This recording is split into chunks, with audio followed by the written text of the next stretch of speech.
келісім деп жатыр. Алайда ондай нәтиже болып жатқан жоқ. Керісінше көтеріліп жатқан мекемелерді аяғынан чалып. Кешіресіз. Сіз жаңа айттым, мына жерде кісілер жұмысқа кірейін деп жатыр қазір. Бүгін жасамай жұмыстан. Біз именно осы энергетиканың басшысын күтіп отыр келсін.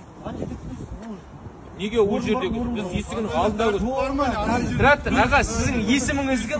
Азамат мырза, біз 2022-де осы министерствоның алдында, Тамара Дүйсенованың алдында жатқанда 3 күн, ан жерде 3 күн Қазмұнайгаздың алдында жатқан ешқандай басшы есігіне кірмеген, бізбен кездеспеген.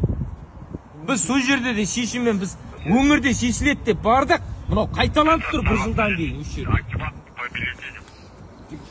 Мына жерде қазір жұмыс орын басталды, сол себепті шамал бір шетке жиналып тұрады. Мына жерде жұмыс жасайтын азаматтар азамат, сонда біздер азамат емеспіз ба? Мына жерде бір конкретно сызба нұсқа бар ма? Сен мына жерде тұрасың, сен мына жерде тұрасың деген нақты.